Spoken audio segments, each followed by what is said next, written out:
So as often happens when I am preparing for Sunday, today's gospel reading made me think about something that happened in my childhood. Something that happened a very, very long time ago when I was young. In this case, I was a sophomore in high school. And I'd heard about this new book. It was the hot book. It was the bestseller of its time, in its year.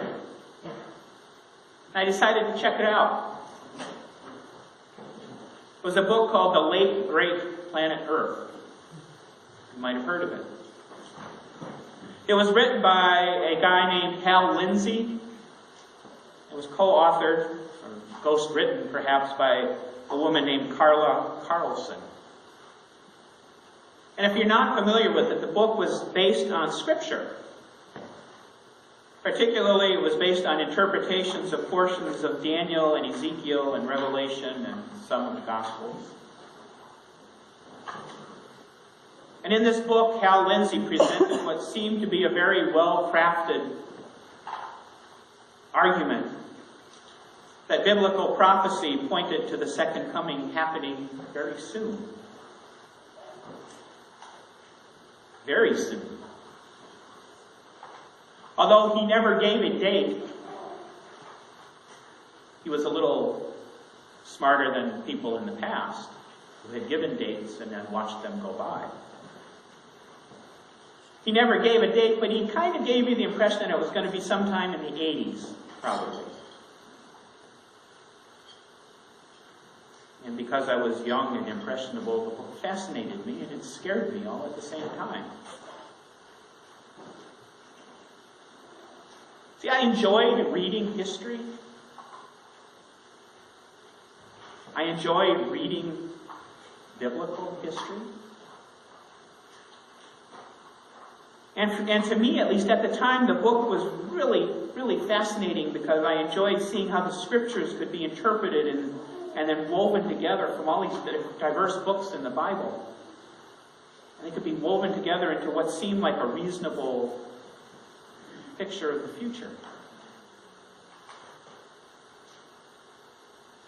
And keep in mind, the idea of cataclysms was sort of part of the culture. I remembered the Cuban Missile Crisis. I remembered air raid drills in school. So the idea that something bad was coming and coming fast seemed plausible. But this week I realized that maybe my biggest vulnerability at the time was that my father had died just the year before, at Christmas, between Christmas and New Year's. And at that age, at that time, that made me susceptible to this kind of apocalyptic stuff because I'd already experienced my world falling apart. I knew what it was like to have your world just sort of turned over and shaken until you didn't know what was what anymore.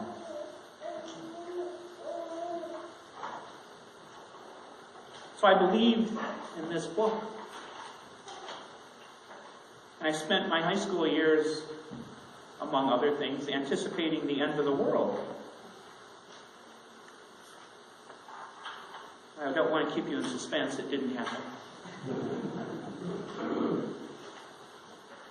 Went ahead and graduated and went on to school and all those other things, and soon enough the 80s were over.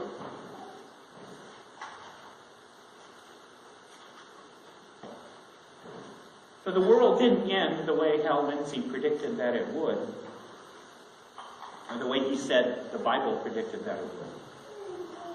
But the world certainly changed. The world around us kind of bucked and twisted, and it even turned upside down a couple of times, but it did not end.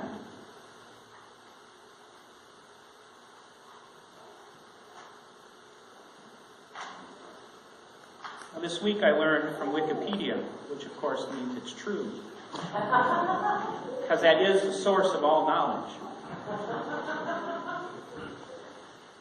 Wikipedia lists no less than 8 specific end-of-the-world predictions from Christian theologians and pastors. No less than 8 of them since the Millerites first took to the hills back in 1844 in what was called the Great Disappointment. Which is funny when you think about it in itself, because you talk about the end of the world not happening, and that's a disappointment. But that's what happened to them. And that doesn't even include things like the 2012 predictions and all of the other disaster predictions that were out there. And some of these things are actually kind of entertaining in retrospect. There was a guy who predicted that the rapture would occur in the end of the world shortly after, on May 21st, 2011. When that didn't happen, he then went and clarified his prediction to mean that an invisible judgment had taken place. So it happened, we just didn't see it. We don't hear much from him anymore either.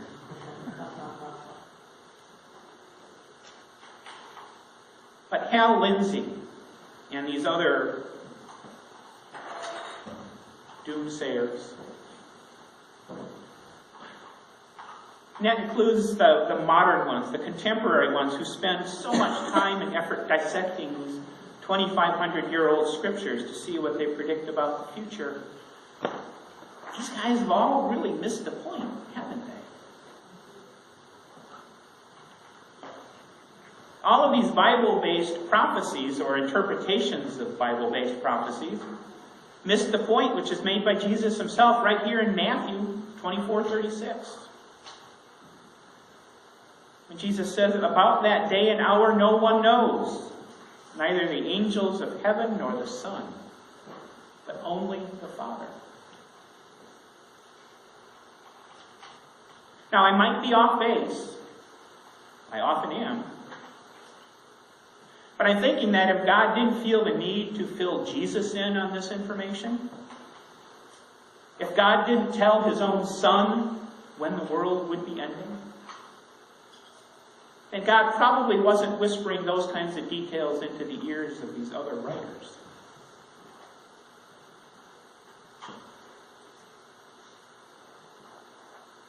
That date seems to be one of those need-to-know things. As far as God is concerned, nobody else needs to know.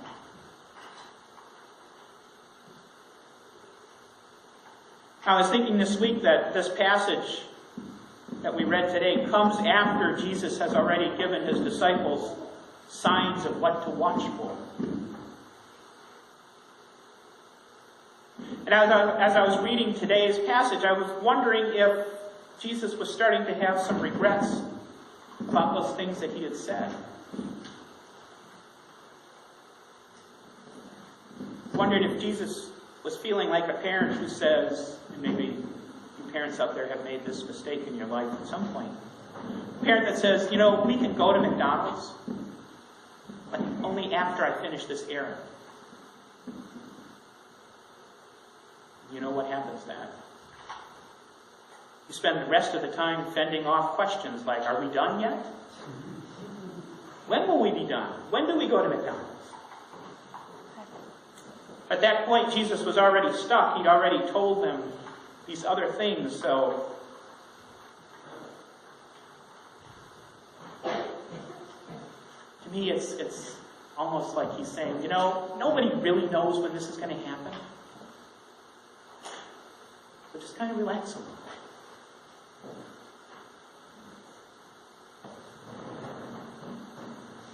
Point that he seems to be making. The point that Jesus, to me at least, seems to be making is that we should live our lives as though God is just around the corner. We should live our lives and conduct ourselves as though our time of judgment could happen at any time.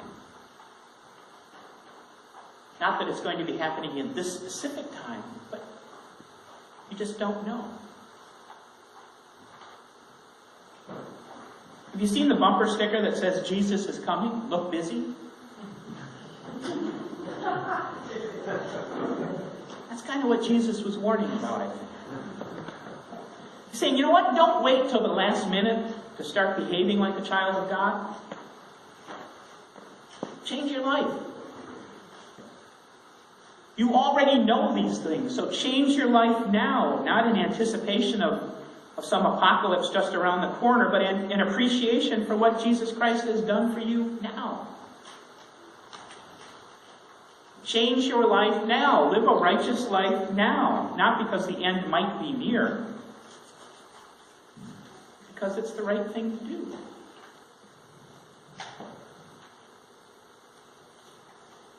Watch for God. Look for signs of God. Not signs that He's coming, but signs that God is here now. Signs that God is with us. It's not always easy to see God, you know. It's easy to see God when things are going right, when things are just going your way and everything's perfect. And coming off of Thanksgiving, it's a good reminder to us that God is there in our times of fortune. And we should be thankful for it. But when the world seems to be coming apart, and when life is falling apart around you, it's not easy then to see God. I talked before a little bit about my father dying.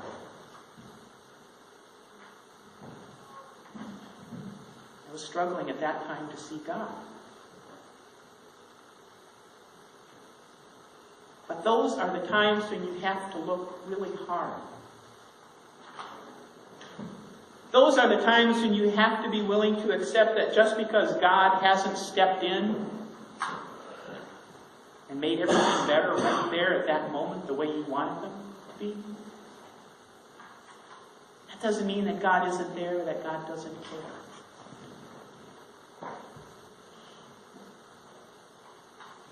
Those are the times, I think, when it's good to come to a place like this and to be with people like us.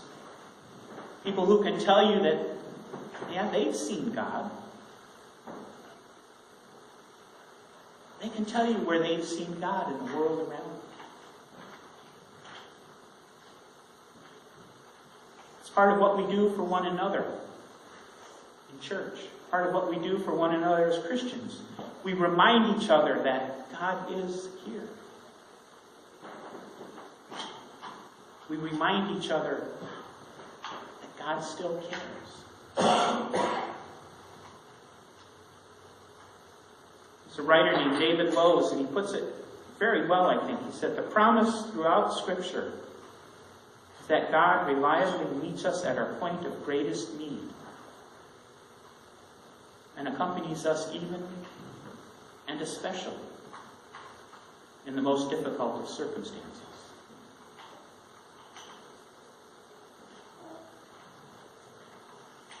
So with that in mind, then we forget about diving deep into prophecy and coming out with a timetable for Judgment Day, because we're not going to be able to figure that out.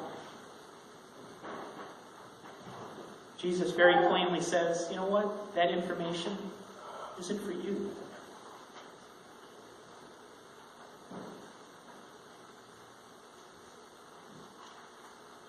I'd say don't worry about looking for signs of things to come, because those things are going to happen whether we know they're coming or not. Instead, look for signs of hope in the world. Look for signs of the love that God intends for us. Look for signs of the grace that God extends to us. And if you look and those things seem to be absent, if they seem particularly hard to find, then look for a way that you can be that sign of love. Look for a way that you can be an agent of grace for somebody else who needs to see God right now. So that's what we do as Christians. We are called, as Methodists, to create disciples for the transformation of the world. And we do that when we start being those signs of love, those agents of grace, that glimmer of hope in a world that needs hope. In Jesus' name.